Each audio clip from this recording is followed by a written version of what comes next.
students, I am Dr. Renuka Verma, Assistant Professor at Biani Group of Colleges. Today we have discussed about alien gene transfer on behalf of gurukpo.com. Alien gene transfer.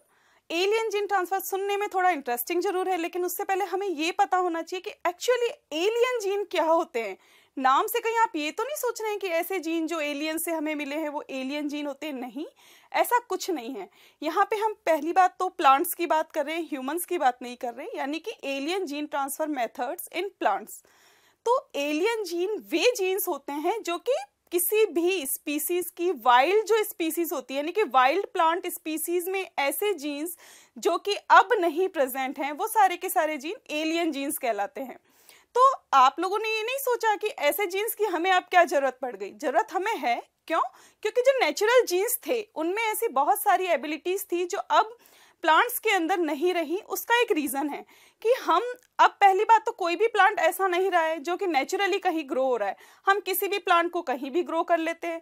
अब अगर कोई plant कहीं भी grow हो रहा है तो उसके बहुत सारे कैरेक्टर्स जो हैं वो अडेप्टिव हो गए, यानी कि उसके वो कैरेक्टर्स नहीं हैं, लेकिन उसके जीन पूल में अब डिफरेंसेस आ गए हैं।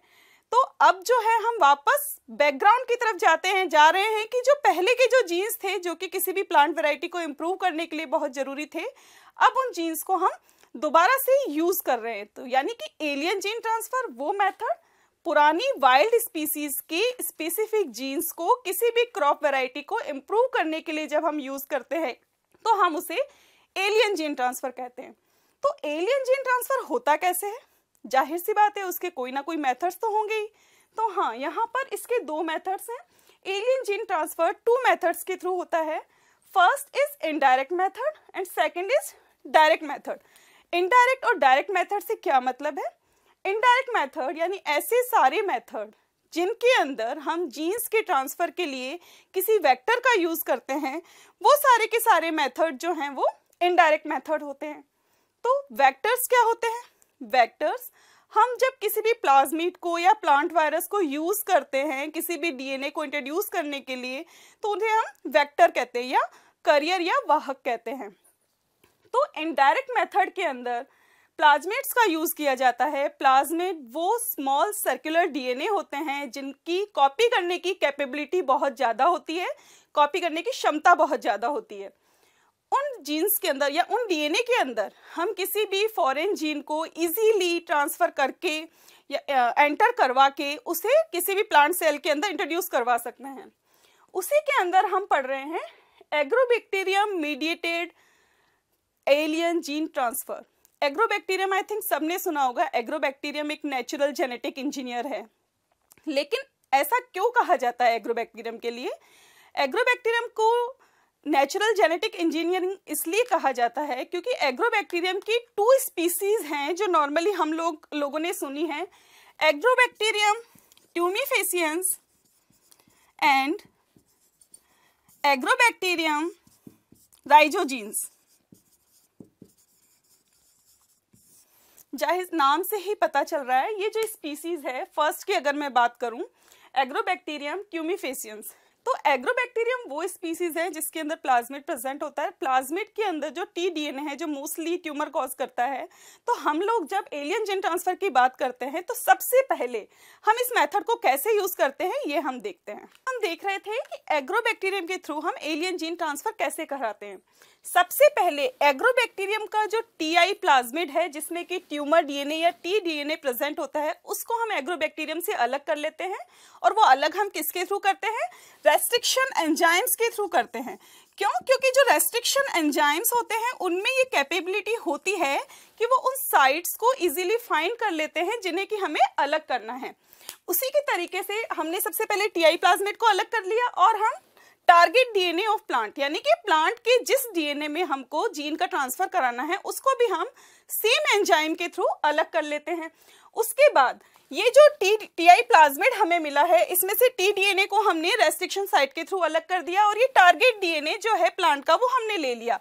इन दोनों के दोनों को हमने जब इंसर्ट कराया तो जो डीएनए हमारे पास प्रेजेंट है वो हुआ बैक्टीरिया का टीआई प्लाज्मिड डीएनए, और ये जो साइट है यहाँ पर प्लांट का जो टारगेटेड डीएनए है जिसमें कि हमें उसको ऐड करना है वो आ जाएगा। उसके बाद उस प्लाज्मिड को, जिसमें कि वो पर्टिकुलर जीन है जो कि हमें ट्रांसफर कराना है, उसको हम एक सेल सस्पेंशन के अंदर ग्रो करवाते हैं। उसके अंदर वो सेल्स भी होती हैं जिसके अंदर हमें जीन्स को ट्रांसफर करना है, उसके साथ वो भी सेल्स होती हैं जिसमें हमने ऑलरेडी एलियन जीन को ट्रांसफर करवाया है। जब यहाँ हम उनको ग्रो करवाते हैं सेल सस्पेंशन के थ्रू, तो एग्रोबैक्टीरियम का जो टीआई प्लाज्मिड है जो यहाँ पर हमें मिला है, वो प्लांट की सेल्स के अंदर इंसर्ट कर जाता है। और जब उन पर्टिकुलर सेल्स को हम एक एक करके अलग अलग ग्रो करते हैं, तो जो प्लांट हमें मिलता है वो वही प्लांट होता है जिसमें कि हमें वही जीन्स चाहिए जिसके लिए हमने ये सारा प्रोसीजर किया है। तो उस प्लांट को हम कहेंगे ट्रांसजेनिक प्लांट। ट्रांसजेनिक इसलिए क्योंकि इसमें हमने उन जीन्स को यूज किया है जो कि ट्रांस जीन है या एलियन जीन है। अभी हमने देखा कि इनडायरेक्ट मेथड्स कौन कौन से होते हैं। तो अब हम जिनकी बात कर रहे हैं वो है डायरेक्ट मेथड। नाम से ही पता चल रहा है डायरेक्ट मेथड, यानी कि जब डीएनए को डायरेक्ट सेल के थ्रू इंसर्ट कराया जाता है तो उनको हम डायरेक्ट मेथड्स कहते हैं। तो ये कुछ डायरेक्ट मेथड्स हैं जिनके थ्रू हम प्लांट सेल के अंदर टारगेटेड डीएनए को इंसर्ट करा सकते हैं। First one is electroporation. जैसा कि नाम से ही पता चल रहा है कि इलेक्ट्रोपोरेशन यानी कि इलेक्ट्रिक फील्ड प्लस पोरेशन, यानी कि जब इलेक्ट्रिक फील्ड का यूज किया जाता है सेल मेम्ब्रेन के अंदर पोर बनाने के लिए, पोर यानी कि छिद्र बनाने के लिए जब यूज किया जाता है, तो उस मेथड को हम कहते हैं इलेक्ट्रोपोरेशन। यानी कि सेल मेम्ब्रेन के अंदर जब उसको इलेक्ट्रिक फील्ड से गुजारा जाता है तो उसके पोर का साइज चेंज हो जाता है और साइज चेंज करने से जो भी डीएनए है वो इजीली उसके अंदर एंटर हो जाता है। Second one is polyethylene glycol या पीईजी मेथड। नाम से ही पता चल रहा है कि ये केमिकल है, इसलिए इस मेथड को हम डायरेक्ट केमिकल मेथड भी कहते हैं। इस मेथड के थ्रू जब किसी भी सेल को पीईजी के अंदर रखा जाता है या पीईजी से ट्रीट किया जाता है, तो उस कंडीशन में सेल मेम्ब्रेन के पोर साइज बड़े हो जाते हैं और जैसे ही पोर साइज बड़े होते हैं डीएनए उसमें इजीली एंटर कर जाता है। उसके बाद बायोलिस्टिक मेथड। अभी जो दोनों मेथड हमने पढ़े थे उन मेथड के अंदर क्या था कि उसके पोर साइज चेंज हो रहे थे, लेकिन इस मेथड के अंदर जब एक पार्टिकल गन का यूज किया जाता है, उस पार्टिकल गन में टंगस्टन और गोल्ड की गोलियां होती है या टंगस्टन और गोल्ड को डीएनए से एनकोड किया जाता है और उनको जब बहुत ही ज्यादा तेज रफ्तार के साथ किसी सेल के ऊपर बरसाया जाता है, उसकी बौछार की जाती है, तो वो फटाक से उस सेल के अंदर एंटर कर जाता है। तो माइक्रो इंजेक्शन मेथड को हमेशा अंडर माइक्रोस्कोप हम यूज करते हैं और इस मेथड के लिए हमें cell injection, capillary tube and micropipette का यूज किया जाता है। Next is liposome. लाइपोसोम के द्वारा हम डायरेक्ट मेथड कैसे करते हैं, पहले तो हम ये जान ले कि लाइपोसोम एक्चुअली क्या होते हैं। तो लाइपोसोम्स लिपिड के बैग्स होते हैं जिनके अंदर बहुत ज्यादा मात्रा में प्लाज्मिड्स प्रेजेंट होते हैं और प्लाज्मिड में कॉपी करने की एबिलिटी बहुत ज्यादा होती है। तो लाइपोसोम को में प्लाज्मिड बहुत ज्यादा है और उसके साथ जब हम प्रोटोप्लास्ट को फ्यूज कराते हैं तो डीएनए इजीली एंटर हो जाता है। नेक्स्ट इज पोलन और पोलन ट्यूब मेथड। अब ये थोड़ा अलग लग रहा है, अब तक जितने भी मेथड हमने पढ़े उसमें किसी भी स्पेसिफिक सेल को हमने टारगेट नहीं किया, लेकिन जब यहाँ हम पोलन की बात करते हैं तो पोलन मेल पार्ट होता है किसी भी प्लांट का। जब हम उसको टारगेट करते हैं तो सबसे पहले उन सेल्स को जो कि आगे जाके पोलन ट्यूब बनाएगी उनके अंदर डीएनए को एंटर कराया जाता है, टारगेटेड डीएनए को, और फिर उससे जो पोलन ट्यूब जर्मिनेट होती है उस ट्यूब के अंदर वो डीएनए होता है और वो ट्यूब जब किसी भी एग को फर्टाइल करेगी, किसी भी एग सेल को फर्टिलाइज करेगी, तो जो सेल हमारे पास प्रेजेंट रिजल्ट में मिलेगी उस सेल के अंदर वो टारगेटेड डीएनए होगा। Next method is silicon carbide whisker method. Whisker से क्या मतलब है, जब किसी भी चीज को हम बहुत तेजी से विस्क करते यानी कि मथते हैं, तो मथने से क्या होता है कि सेल मेम्ब्रेन को जब आप मथेंगे सेल सस्पेंशन के अंदर तो उसमें पोर्स बन जाएंगे एंड अगेन पोर्स बनते ही डीएनए इजीली उसके अंदर इंसर्ट हो जाएगा। And last one is ultrasonication method.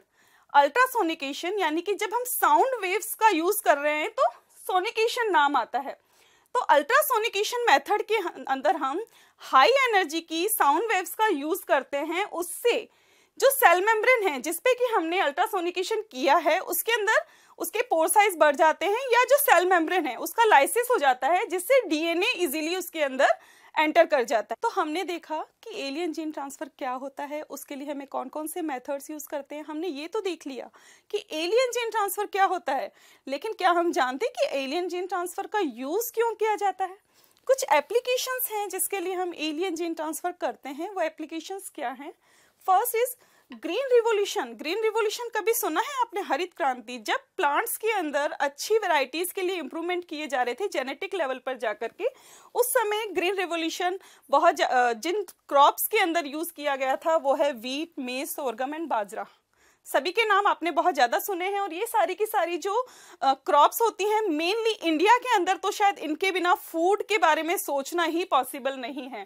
तो ये सारी की सारी वैरायटीज जो हैं एलियन जीन ट्रांसफर, इनमें बहुत ही अच्छी तरीके से यूज किया जाता है। लेकिन अगर हम वीट की बात करते हैं तो एलियन जीन ट्रांसफर अकेला ऐसा मेथड है जो वीट की वैरायटी को इम्प्रूव करता है।